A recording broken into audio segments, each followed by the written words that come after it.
예, 우리가 읽은 이 본문 앞 시간도 한 시간 살펴봤는데 부자들에 대한 경고를 담고 있습니다. 모든 부자가 다 경고를 받아야 되느냐? 그렇지가 않습니다. 재물은 인격이 아니죠. 재물이 많고 적음에 따라서 그것이 재물이 많다고 하나님 앞에서 그것 자체로 칭찬받을 일도 아니고 책망받을 일도 아니고 그 재물을 어떻게 쓰느냐에 따라서 하나님의 칭찬과 하나님의 책망이 결정이 되는 것이죠. 근데 오늘 여기 부자들을 경고하고 있는 이 말씀은 두 가지 의미에서 부자들이 잘못했죠. 첫째는 재물을 모으는 방법이 잘못됐고, 그 다음에 모은 재물을 가지고 사용하는 방법이 하나님의 뜻에 비추어 잘못되어서 책망을 받고 있는 것입니다. 우리가 이거 당시 사람들에게만 하신 말씀이다 그렇게 생각하지 말고 오늘 우리의 삶이 이 기준에 비추어 어떠한가 성령께서 주시는 음성을 듣기를 원합니다. 자, 먼저 그들은 물질을 쌓는 방법이 잘 못 되었는데요. 우리 4절 말씀 같이 읽겠습니다. 보라, 너희 밭에 추수한 품꾼에게 주지 아니한 싹시 소리 지르며 추수한 자의 우는 소리가 만군의 주의 귀에 들렸느니라. 아멘. 여기 품꾼에게 주지 아니한 싹시 소리 지른다. 이게 문법적으로는 이제 의인화된 표현이다 그렇게 얘기를 합니다. 어떻게 밭에 있는 곡식에 소리를 지를 수가 있겠습니까? 품꾼에게 주지 아니한 이 싹시, 당시 싹은 예를 들어서 밀을 거두면 하루 일을 끝낸 다음에 노동자를 고용한 사람이 오늘 우리 집에 와서 일을 하면 대략 정했겠죠. 통상 임금, 하루 임금에 해당하는 그 곡식량을 이렇게 대해서 이렇게 주는 것입니다. 그날 주지 아니한 싹시 소리를 지를 리가 없는데 이렇게 표현함을 통해서 이것이 얼마나 문제가 심각한가, 인격이 아닌 품삯도 소리를 지른다는 표현을 통해 이 일이 얼마나 악한 일인지 하나님께서 야고보를 통하여 드러내고 계시는 것이죠. 창세기 4장에 보면 가인이 아벨을 돌로 쳐 죽인 후에 하나님께서 가인에게 찾아가시어 묻습니다. 내 동생이 어디 있느냐? 그러죠. 그러자 가인이 뻔뻔하게도 내가 동생을 지키는 자입니까? 이렇게 대답을 합니다. 이때 하나님이 다시 말씀하시죠. 내가 무엇을 하였느냐? 내 아우의 핏소리가 땅에서부터 내게 호소하느니라. 하나님이 다 보고 계셨습니다. 가인이 무슨 일을 했는가 하나님이 모르셔서 이렇게 묻는 게 아니죠. 아벨의 피나 품꾼에게 주지 아니한 싹시나 이 인간이 행하는 모든 불의한 일들 하나님이 보고 계시고 그 불의한 일에 대하여 하나님께서 판단하신다는 것, 그러니까 공의롭지 못한 일, 불의한 일은 아무도 모르는 깜깜한 밤에 혼자 행했다 할지라도 하나님께서는 그 모든 것을 다 알고 계십니다.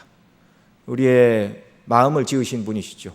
우리는 빛이 없으면 눈을 감으면 사물을 볼 수가 없지만 하나님은 인간과 같은 눈으로 모든 것을 보시는 것이 아니라 심령 골수를 살피시는 분이십니다. 자, 추수한 품꾼에게 주지 아니한 싹시다 이렇게 말하고 있는데 이것은 이제 세 가지 경우에 해당할 수 있습니다. 먼저는 일꾼들에게 싹을 주기는 주지만 지나치게 미룬 다음에 이렇게 지불한다는 것이 첫 번째 의미이고, 두 번째 추수한 품꾼에게 주지 아니한 싹시란 말은 합의한 액수보다 적게 지불하는 경우, 그런 경우가 있을 수 있죠. 오늘 우리 집에 와서 보리를 거두는데 이게 보리를 거두면 예를 들어서 한 말 주겠습니다 이렇게 했는데 추수가 다 끝났어요. 고생은 어렵게 했는데 흉년이라 보리가 많이 안 나왔으니까 한 말 못 주고 절반만 받으세요. 이렇게 하면 이게 잘못된 것입니다. 셋째로 품꾼의 약점을 잡아서 아예 싹을 지불하지 않는 경우도 생각해 볼 수가 있죠. 이 세 경우, 늦게 주거나 적게 주거나 아예 주지 않거나, 이것이 품꾼에게 주지 아니한 싹이라고 우리가 세 가지로 나누어 생각해 볼 수가 있습니다. 자, 어떤 경우가 되었든지 간에 품꾼에게 싹을 주지 않은 행위에 대하여 하나님은 보고 계시고, 또 품꾼이 싹을 받지 못한 일로 인하여 하소연하고 하나님 앞에 탄원할 때 하나님께서 그 기도를 들으신다 이렇게 말하고 있어요. 그래서 4절 하반절에 뭐라고 그럽니까? 추수한 자의 우는 소리가 만군의 주의 귀에 들렸느니라 이렇게 말합니다. 여러분, 추수한 자가 품삯을 받지 못해서 울고 있다는 말이죠. 왜 그렇습니까? 그날 그 품삯을 받아야 집에 가서 가족들과 저녁을 해먹을 양식이기 때문에 그런 것이죠. 성경은 일꾼에게 일을 시켰을 경우 당일에 품삯을 주라고 율법에 규정하고 있습니다. 신명기 24장 14절 이하에 보면 곤궁하고 비난한 품꾼은 너의 형제든지 내 땅 안에 우거하는 객이든지, 그러니까 이스라엘 백성 중에서 또는 이방인들이 이스라엘 땅에 거할 때 그들을 품꾼으로 쓸 수 있다, 그렇게 말하죠. 그들을 학대하지 말며 그 품삯을 언제 주라고 했을까요? 당일에 주고 해진 후까지 끌지 말라. 그러니까 해질 때까지도 일을 시켜서는 안 되는 거예요. 왜 그런가 이제 그 다음 나옵니다. 이는 그가 빈궁함으로 마음의 품삯을 사모함이라. 두렵건대 그가 너를 여호와께 호소하면 죄가 내게로 돌아갈까 하노라. 그걸 가지고 돌아가야 집에 있는 가족들하고 함께 이제 저녁을 해서 먹을 수가 있기 때문에 그런 것입니다. 이 말씀은 당시 경제 사정이 어떠했는가를 우리에게 엿볼 수 있게 하는 것이죠. 당시 품꾼들은 하루 품을 팔아야 그날과 다음 날 양식을 구할 수 있는 어려운 시대였습니다.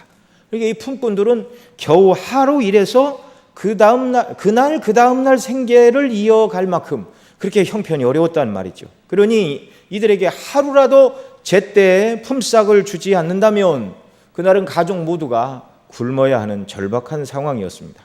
레위기 19장 13절에 이렇게 말합니다. 너는 내 이웃을 압제하지 말며 늑탈하지 말며 품꾼의 싹을 아침까지 밤새도록 내게 두지 말며 너는 귀먹은 자를 저주 말며 소경 앞에 장애물을 놓지 말고 내 하나님을 경외하라. 나는 여호와니라. 이렇게 말합니다. 또 예레미야 22장 13절에서는 불의로 그 집을 세우며 불공평으로 그 다락방을 지으며 그 이웃을 고용하고 그 고가를 주지 아니하는 자에게 화 있을준저.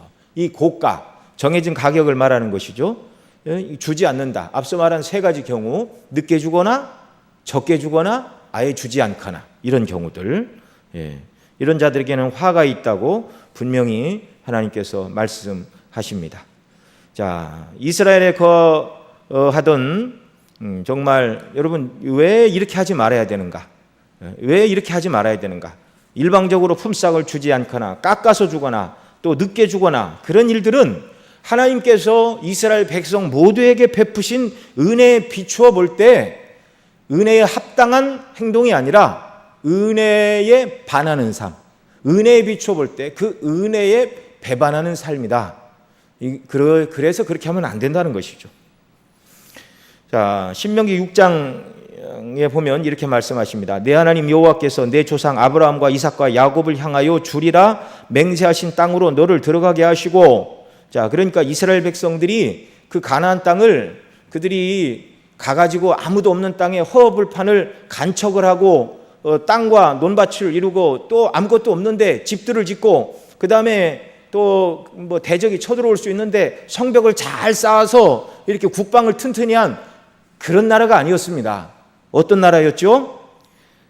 하나님께서 모든 것이 다 구비되어 있는 땅에 그 땅에 살고 있는 악한 자들을 다 몰아내시고 이스라엘 백성들 모든 것이 구비되어 있는 그 땅을 다 들어가서 누리게 해주셨어요. 은혜고 선물이죠. 그것을 말씀하는 것입니다. 자, 내게 주리라 맹세하신 땅으로 너를 들어가게 하시고 내가 건축하지 아니한 크고 아름다운 성읍을 얻게 하시며 내가 채우지 아니한 아름다운 물건이 가득한 집을 얻게 하시며 내가 파지 아니한 우물을 차지하게 하시며 내가 심지 아니한 포도원과 감람나무를 차지하게 하사 내게 배불리 먹게 하실 때에. 이스라엘 백성들이 거하던 가나안 땅은 하나님께서 어떻게 주신 땅이라고요? 은혜로 주신 땅. 은혜로 주신 땅.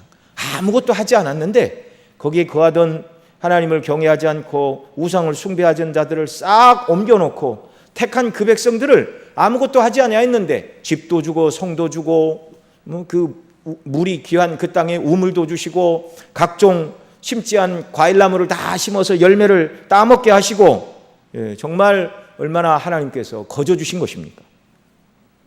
또 신명기 8장 7절 이하에도 그렇게 말씀하시는데요. 내 하나님 여호와께서 너를 아름다운 땅에 이르게 하시려니 그곳은 골짜기든지 산이든지 시내와 분천과 샘이 흐르고 밀과 보리의 소산이요 포도와 무화과와 석류와 감람나무와 꿀의 소산지라 내 먹을 것에 모자람이 없고 내게 아무 부족함이 없는 땅이며 그 땅의 돌은 철이요 산에서는 동을 캘 것이요.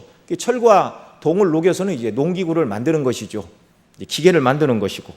그러니까 그 땅은 농기구를 만들기에 필요한 동과 철도 가득한 땅이었고, 또 그냥 심기만 하면 밀과 보리와 이 모든 추수를 거둘 수 있는 말 그대로 젖과 꿀이 흐르는 그 땅, 그리고 그들이 짓지 아니한 집, 파지 아니하는 우물, 세우지 않은 성읍, 심지 않은 과일나무, 이 모든 것을 다 하나님이 은혜로 누리도록 주셨습니다. 은혜의 땅입니다. 어떤 땅이라고요? 은혜의 땅. 저와 여러분은 오늘날 어디에 살고 있습니까? 역시 저와 여러분도 은혜의 땅에 살고 계신 줄 믿으시기 바랍니다. 네. 그래서 하나님은 그 땅에 거하면서 이제 하나님이 너희에게 은혜를 베풀어 주셨으니 너희도 연약한 자들에게 은혜를 베풀고 살아라. 그게 하나님 주신 율법의 내용들이에요. 그래서 이스라엘 백성들은 농사를 다 짓고 난 다음에 추수를 할 때 논과 밭의 곡식을 싹 거두어야 됩니까? 일부 남겨야 됩니까? 남겨야 돼요. 귀퉁이는 베지 말라고 그러셨어요. 왜요? 고아와 과부와 나그네를 위해서. 또 뭐 과일나무에서 포도원에서 포도를 딸 때, 뭐 사과나무에서 사과를 딸 때도 마찬가지입니다. 다 따지 말고 남겨두어라. 왜요? 까치가 먹어야 되잖아요. 한국에서는 까치밥이 아니라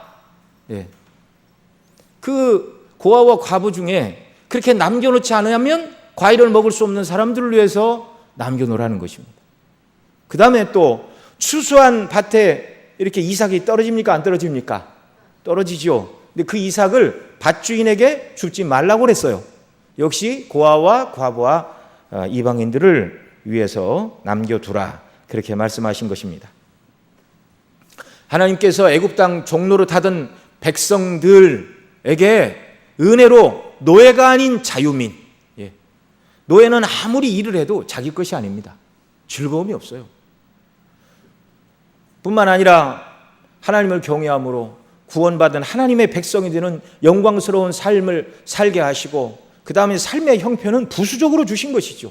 그런 은혜를 입었다면 하나님께서 베푸신 은혜에 비추어 볼 때 형편이 유려한 자들이 가난한 자들, 없는 자들, 고아와 과부와 이방의 나그네들을 위하여 하나님께로부터 받은 은혜와 사랑을 공급하고 베풀어야 된다.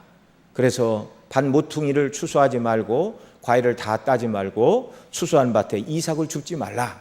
하나님께서 그렇게 말씀하신 것입니다. 이 은혜의 원리에 비추어 볼 때 품꾼에게 일을 시킨 후 품삯을 늦게 주거나 적게 주거나 아예 주지 않는 행위는 믿음에 반하는 일이고 은혜를 배반하는 행동이라는 것입니다. 그래서 품꾼에게 일을 시켰으면 그날 품삯을 해가 지기 전에 주어서 돌려보내 온 가족과 함께, 그 집에 있는 가족과 함께 정말 저녁을 해먹을 그런 양식거리를 바로 공급해 주어야 된다. 이렇게 성경은 가르쳐주고 있습니다. 자, 그런데 정말 우리가 읽어본 것처럼 이 부자들은 옳지 아니한 방법으로 재물을 모았어요. 늦게 주거나 적게 주거나 아예 주지 않음으로 말미암아. 그게 4절의 말씀이었죠. 보라 너희 밭에 추수한 품꾼에게 주지 아니한 싹시 소리를 지른다. 이게 잘못했습니다. 또 그 다음 6절 또 보겠습니다. 너희가 옳은 자를 정죄하였도다 또 죽였도다 그는 너희에게 대항하지 아니하였느니라. 이렇게 말하는데요. 이제 이 말은 품삯을 받지 못한 사람들이 억울한 일을 당하자 법정에 가서 호소를 하는 일이 있었겠죠. 그런데 이 고용주들, 돈이 많은 사람들은 이제 임금을 주지 않으려고 법관들을 돈으로 매수하는 그런 경우가 있었습니다. 그래서 구약의 율법에 보면 재판장들에게 너는 뇌물을 받고서 판결을 굽게 하지 말라, 여러 군데에서 경고를 하고 있습니다. 여기 6절에 보면 너희가 옳은 자를 정죄하였도다 라고 말하고 있는데, 이 정죄한다라는 말이 법정적인 판결 용어입니다. 옳은 자를 정죄했다 그러니까 여기 품삯을 받지 못해서 억울한 사람, 저 사람이 내 임금을 제때 지불하지 않았다고 호소한 사람이 옳은 사람이죠. 그런데 이 사람을 돈을 가지고 법관을 사고 공의로워야 될 법을 굽게 해가지고 죄 없는 사람을 정죄하는 일이 실제적으로 있었다는 것이죠. 이건 참으로 하나님 보시기에 악한 일입니다. 하나님이 보시지 않고 인생이 하나님의 피조물이 아니라 믿지 않는 사람들이 말하는 것처럼 우주의 기원은 빅뱅이요, 인간이 원숭이가 진화돼서 사람이 됐다면 그냥 자기 하고 싶은 대로 하고 살아도 됩니다. 그래도 사람들은 말하죠. 남들에게 피해는 끼치지 말라고. 하나님의 형상으로 지음을 받은 사람들은 절대 이럴 수가 없죠. 하나님이 보고 계시고 합당한 일이 아니기 때문에 그런 것입니다. 자, 뇌물을 주고 악한 판결, 정당하지 않은 판결로 자기들을 합법화하고 옳은 자들을 정죄하는 자들, 또 죽였도다 이렇게 말하고 있는데요. 이것은 당시 독자라면 누구나 알만한 억울하게 어떤 사람이 이 법정에 호소를 하였고 또 그렇게 되지 않아서 죽게 되는 일이 있었다는 것을 우리가 알 수 있는 그런 용어이죠. 그는 너희에게 대항하지 아니하였느니라. 힘이 없으니 대항할 수가 없죠. 율법은 누구에게나 공평을 말씀합니다. 출애굽기 23장 6절 이하 너는 가난한 자의 송사라고 공평하지 않게 말며 거짓 일을 멀리하며 무죄한 자와 의로운 자를 죽이지 말라. 나는 악인을 의롭다 하지 않겠노라. 너는 뇌물을 받지 말라. 뇌물은 밝은 자의 눈을 어둡게 하고 의로운 자의 말을 굽게 하느니라. 하나님께서 금하신 일이 야고보 시대에 그런 일이 일어났다는 것이죠. 이거 있을 수가 없는 일들입니다. 하나님의 백성들은 하나님 주신 은혜를 기억해야 되죠. 그래서 곡식을 거두어도 밭에 모퉁이는 남겨두어야 되고 이삭도 줍지 말아야 되고 또 뿐만이 아니라 형편이 어려워서 어떤 사람을 땅을 팔았거나 집을 팔았거나 혹은 자기 자신을 노예로 판 경우에 희년이 되면 다 돌려주어야 했습니다. 그 모든 것들을 다 하나님이 은혜로 주셨다는 것이고 그렇게 누가 땅을 판 것을 희년이 돼서 돌려준다 할지라도 그렇게 억울할 게 없는 것입니다. 왜냐하면 그 모든 의로운 행위를 하나님이 보시고 의로운 행위대로 갚아주실 것이기 때문에 그런 것이죠. 내가 너희를 버리지 않고 정말 떠나지 않고 버리지 않는다. 약속하신 그 하나님의 말씀, 신약이나 구약에서나 믿음을 따라 행하는 자들에게 은혜를 주시는 것이죠. 그런데 정욕에 이끌려 하나님의 이 거룩한 정말 사랑과 나눔의 법을 잃어버리고 부당한 방법으로 옳은 자들을 법의 힘을 빌려서 정죄하는 이 일, 물질의 노예가 된 삶이죠. 이런 자들에게 6절 하반절에서는 너희에게 대항치 아니하였느니라. 그러고 끝난 것 같지만 하나님은 그 모든 일에 대하여 내버려 두시지 않습니다. 1절 하반절에 너희에게 이 말 고생을 인하여 울고 통곡하라. 심은 대로 거두게 하시는 하나님이라는 것을 알아야 되죠. 자, 이렇게 책망받는 부자들은 물질을 모으는 방법이 잘못되었다는 것. 그래서 이미 다 말씀을 드렸지만 늦게 주거나 적게 주거나 아예 주지 않거나 또 법정에 호소하면 법의 힘을 빌려서 부당한 판결로 그 사람의 얼굴을 못 들게 만드는 그런 악한 행위들. 실제 사람을 죽이는 일도 있었고 사람의 목숨을 빼앗지 않는다 할지라도 그런 일을 당한 사람은 죽을 만큼 낙심이 되는 것이죠. 인격을 살해하는 그런 일들이었습니다.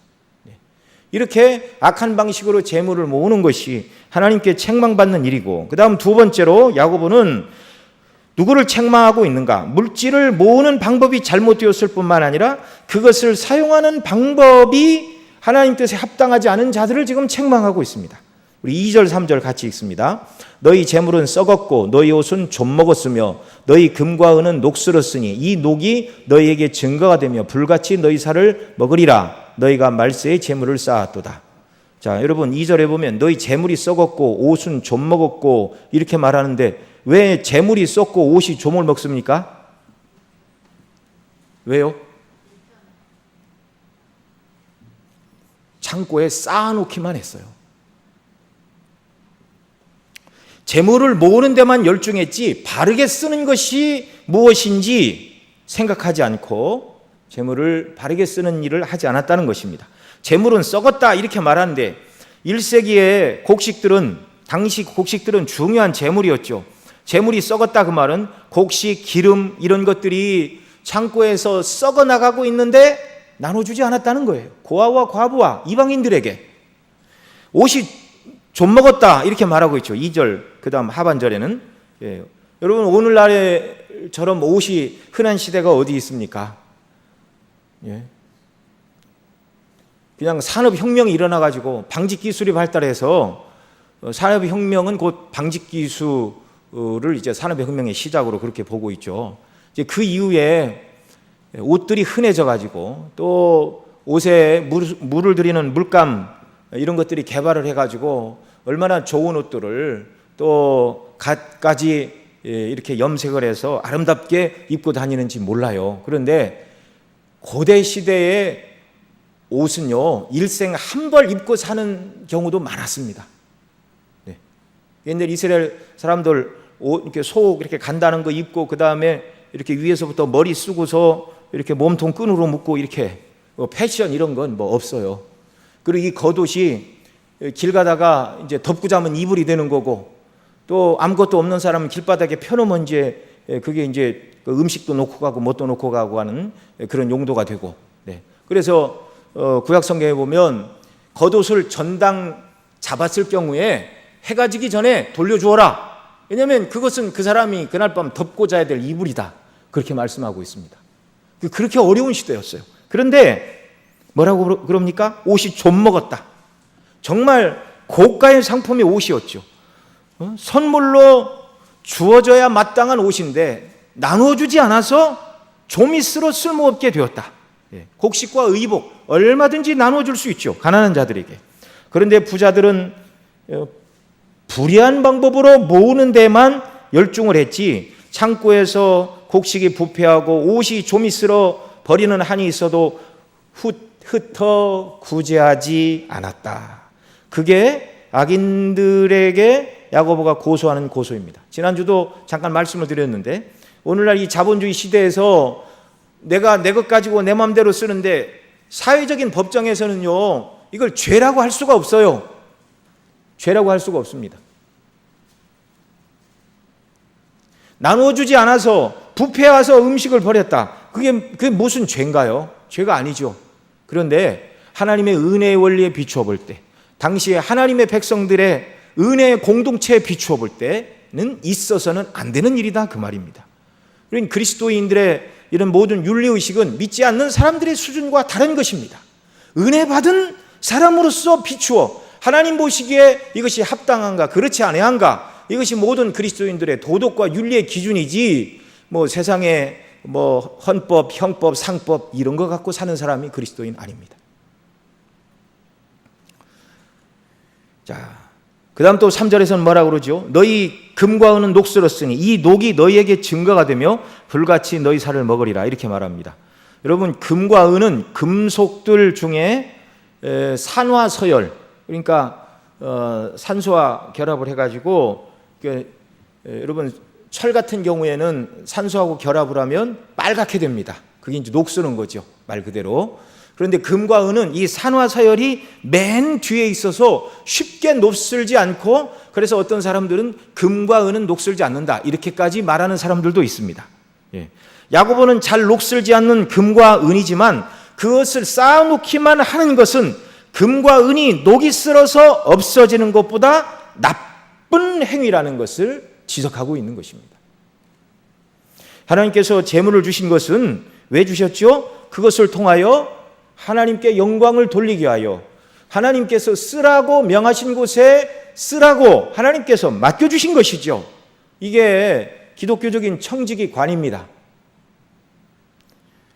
예수님 믿는다고 하면서 다른 것은 내가 다 동의를 하는데 물질에 대해서 가르치는 것만큼은 내가 동의할 수 없다 이렇게 말하면 그리스도인 아닙니다. 미안한 얘기지만 생명 버려 우리를 구원해 주신 주님께서는 우리의 모든 전인, 우리의 생명, 우리의 시간, 우리의 물질, 우리의 능력, 우리에게 주신 은사 이 모든 것들을 가지고 하나님이 뜻하시고 원하시는 바대로 바르게 쓰기를 원하신다는 사실을 기억하시고 믿으시기 바랍니다.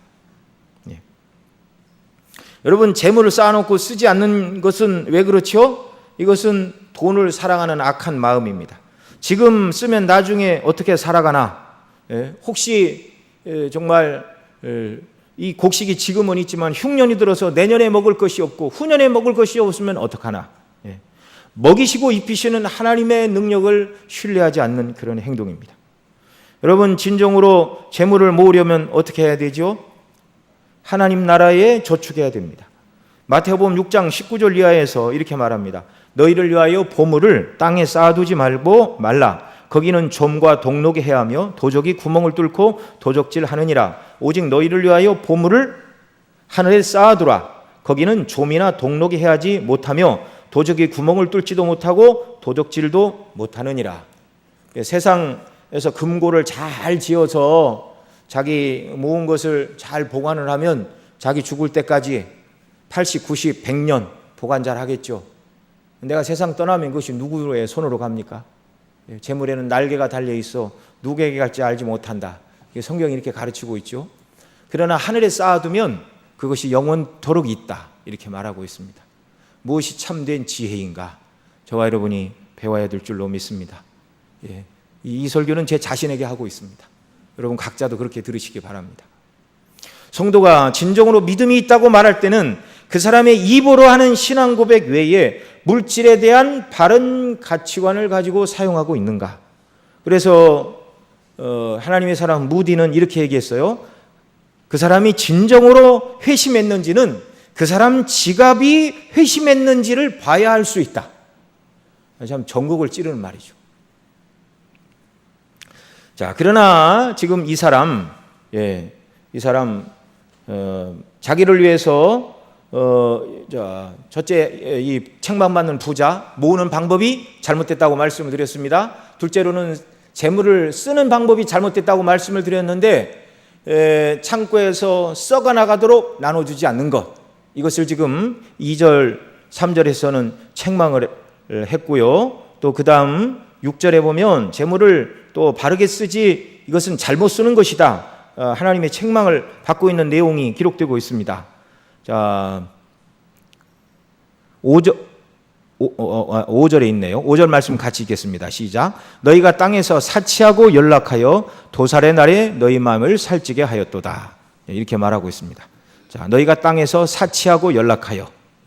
사치했다는 것은 과소비했다는 말이죠. 쉽게 얘기하면. 연락했다는 말은 날마다 잔치하고 유흥을 즐겼다. 그 말입니다.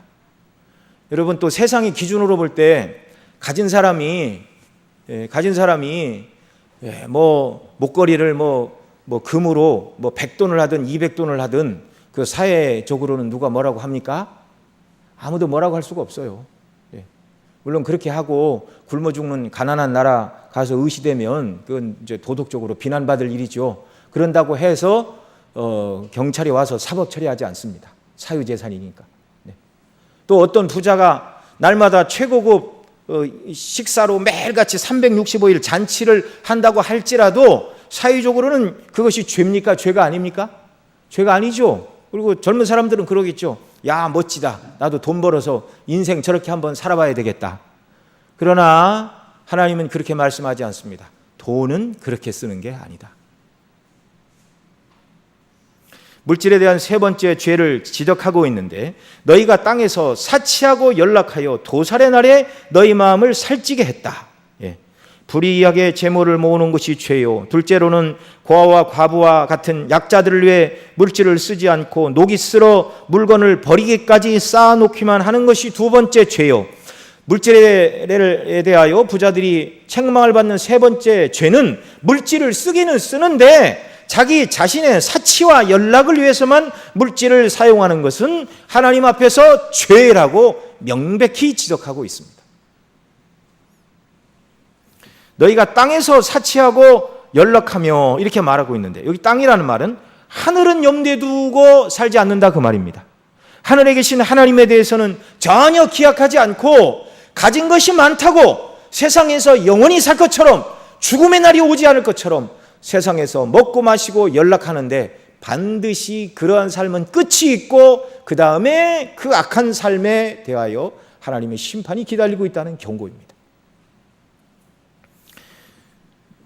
하나님과 하나님의 나라에 대해서는 생각하지 않고 오직 이 땅, 이 세대의 쾌락만을 위해서 살고 하나님도 가난한 자도 안중에 없는 이런 행동. 여러분, 성경은 부유한 것 자체에 대해서 한 번도 비난한 적이 없습니다. 그러나 이 세상의 쾌락만을 위해서 사는 자들, 그런 자들은 내세의 슬픔을 당하게 될 것이다 경고하고 있죠. 또 여기 5절 하반절에 보면 도살의 날에 너희 마음을 살찌게 했다, 이런 표현이 나오는데요. 이 도살은 도살장 아시죠? 돼지 소를 잡는 도살장. 도살의 날은 다른 말로 얘기하면 사륙의 날입니다. 살아있는 것을 죽이는 날입니다. 이 말은 두 가지로 설명이 될 수 있는데, 하나는 가난한 자들이 정말 사륙을 당하는 그날 부자들은 사치하고 연락했다, 이렇게 해석할 수도 있고요. 또 하나는 자신들이 사치하고 연락함으로 그들 자신들이 심판을 받는 사륙의 날을 준비하고 있다, 이렇게도 해석이 되는 것입니다. 부자가 억울하게 줄 것을 주지 않으니 가난한 자가 정말 기진하고 먹을 것이 없고 고통받고 그러다 죽으면 그게 부자들의 압제 때문에 가난한 자들이 죽는 사륙의 날이 되는 것이죠.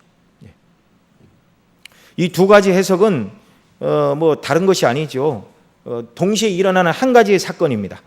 가난한 자들이 부자들의 죄, 곧 품삯을 제때 주지 않거나 아예 주지 않거나 또 재물이 창고에 썩어가는데도 가난한 자들을 돌보지 않으므로 가난한 자들이 죽어가는 그날이 사륙의 날인데, 그런 모습을 보고도 모른 척하고 사치하고 잔치를 벌이고 살아간다면 부자들 자신에게도 그날은 이제 머지않아 자기를 죽이는 사륙의 날임을 이제 드러내게 되는 날이다, 그 말입니다.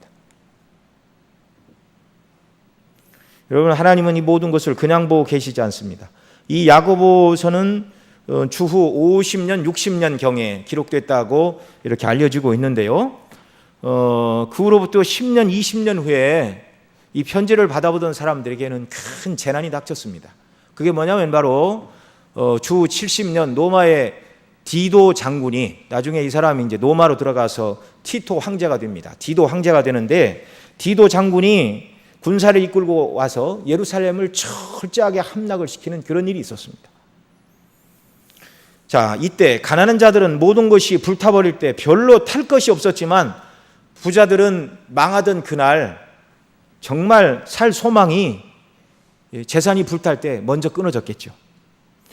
주 70년 예루살렘의 멸망은 이렇게 주님이 이제 재림과 관련하여 세상이 멸망할 것을 주 70년에 있을 예루살렘 멸망과 겹쳐서 이렇게 성경이 설명을 하고 있습니다. 그래서 이게 두 개의 사건인데요. 멀리서 우리가 이렇게 산을 바라보면 앞에 산과 뒤에 산이 이렇게 두 개가 있지만 이렇게 어렴풋이 보이죠. 그러니까 사실은 앞에서 보는 위치와 이 첫 번째 산보다 첫 번째 산과 뒤에 산이 더 멀리 있음에도 불구하고 보는 사람 입장에서는 이렇게 겹쳐 보이는 겁니다. 이해가 되시죠? 이런 것처럼 이 주님께서 종말에 대해서 일어날 일을 예루살렘의 멸망과 겹쳐서 설명을 하십니다. 그러니까 그래서 서기 70년에 예루살렘에 임했던 그 멸망은 주님 재림하시는 마지막 때 온 세상이 멸망하게 될 것을 보여주는 예표적인 종말론적인 성격을 가지고 있는 사건이었습니다. 그래서 당시 경고받던 부자들이 서기 70년 로마의 티토 장군이 와서 눈에 보이는 모든 물질을 깡그리 멸망시켰던 그 일은 장차 우리 주님 오시는 날에 이 세상을 이제 계시록에서는 장망성이다 이렇게 얘기를 하죠. 장차 망할 도성, 모든 것이 다 불타버리고 없어질 세상은 그렇습니다. 영원한 것이 없습니다. 주님이 오시면 뭐 사람이 대단하게 지어놓은 건물들도 다 무너져 버리는 것입니다.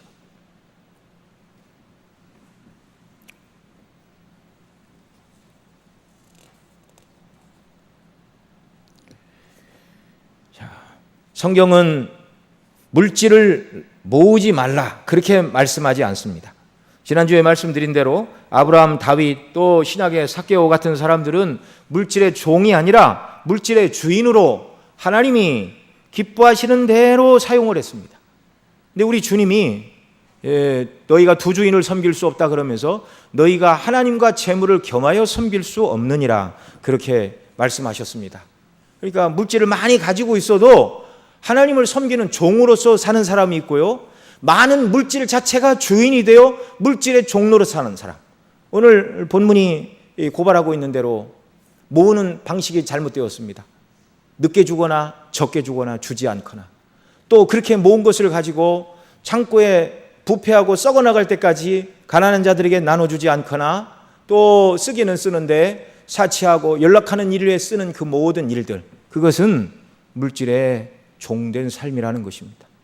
이런 경고를 우리가 받아야 되고요, 정말 하나님께서 하나님을 잘 섬기고 순례길을 살아가는 데 필요해서 주신 물질의 종이 아니라 물질을 가지고 하나님께 영광을 돌리는 귀한 역사가 우리에게 있기를 바랍니다.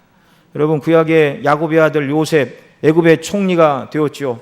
다가올 기근을 준비하기 위해 열심히 곡식을 모았는데 애굽 사람들뿐만 아니라 궁극적으로 기근으로 인해서 야곱과 70명의 아들 손자가 이제 애굽으로 내려와 보호를 받는 그런 사건이 있었죠. 결국은 구속사적인 의미에서 이스라엘 백성들을 애굽에서 하나님께서 400년 동안 60만으로 늘어났죠. 70명이. 그럼 보통 은혜가 아닙니다. 그 땅에서 집중적으로 하나님께서 생육하고 번성하는 복을 주셨는데 그 일을 위하여 준비한 사람이 바로 요셉이었습니다.